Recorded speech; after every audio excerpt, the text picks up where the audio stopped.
연애하던 시절에 전세 사기를 당해가지고 그래서 내가 문자를 주고받은 사람이 누구냐면은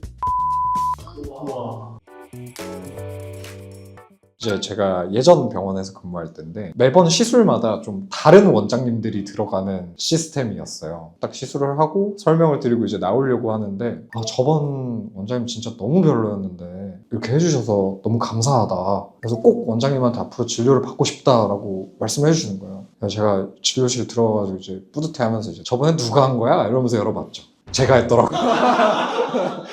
저번 주에 이승민과 이번 주에 이승민이 너무 달랐다. 같은 컨디션과 퀄리티를 좀 유지해야겠다라는 그런 마음을 좀 먹었던 계기가 있어요. 그래도 나름 해피엔딩이네요. 결자에 찾았으니까.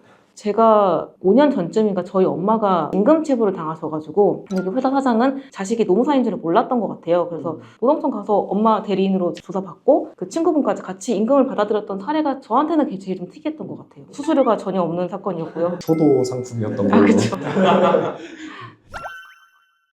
다 자기 죽겠다는 얘기만 해요. 힘들다. 요즘 시장이 왜 이러냐. 저 같은 경우도 개업한 친구들 만나면 너는 어디서 영업을 하니? 누구를 꼬시니? 이런 얘기를 많이 하는 것 같아요. 유일하게 좀 돈 자랑을 했던 걸로 기억하시는 분은 정형외과 병원을 세우신 분이었는데 그분은 사실 병원이 잘 돼서가 아니라 빌딩을 건축을 하셨는데 그 빌딩 값이 너무 많이 올라서 병원 수익은 뭐 그저 그런데 나는 이제 병원은 그만해도 될 것 같아. 임대업자 한 걸로. 네, 라는 이야기까지는 들어봤습니다.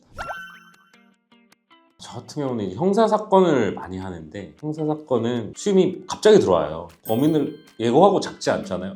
퇴근 시간이라 다음에 잡겠습니다. 이러지 않기 때문에 좀 갑작스럽게 일을 하는 게 좀 힘든 점인 것 같긴 해요. 물론 갑자기 하는 일이기 때문에 수임료는 많이 받기는 합니다.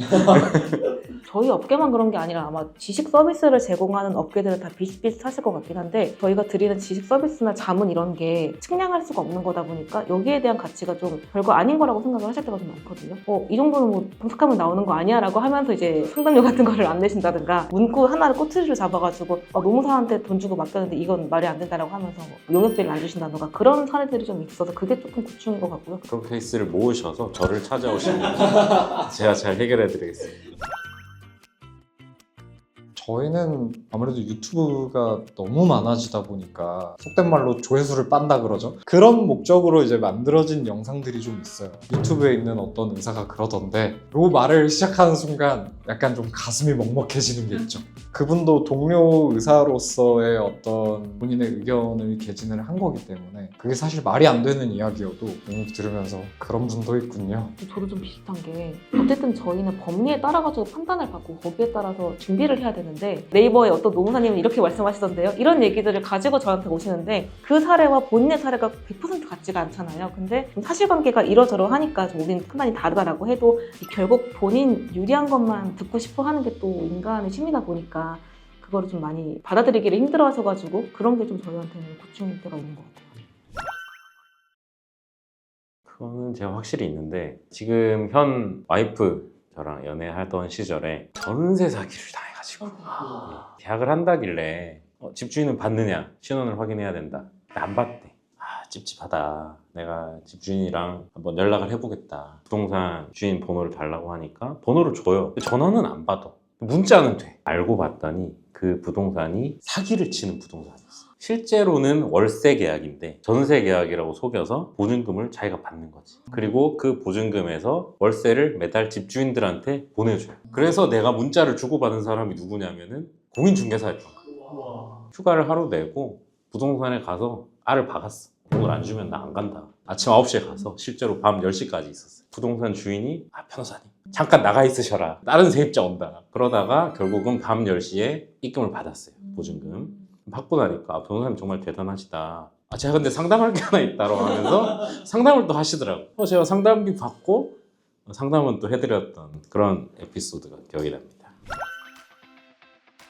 저는 그거를 크게 신경을 안 쓰는 편인데 제 주변의 다른 동료들을 보면은 완전히 갈리는 것 같아요. 아예 안 본다와 끝까지 본다. 아예 안 볼 거면은 뭐 직업 뭐건 뭐 집이 얼마나 살건 그건 전혀 상관없다. 아니면은 집도 좋아야 되고 직업도 좋아야 되고 얼굴도 예뻐야 되고 뭐 기타 등등 거의 그렇게 약간 양극단인 것 같습니다. 저 같은 경우는 직업을 본다 것 같은데 직업을 본다는 게 단순히 뭐 연봉이 높냐 낮냐 그런 거라기보다는 이 직업이라는 게 그 사람이 이제까지 어떤 공부를 하고 어떤 데 관심을 두고 또 어떻게 살아왔느냐에 관한 거잖아요. 직업이라는 거를 안 볼 수는 없는 것 같아요.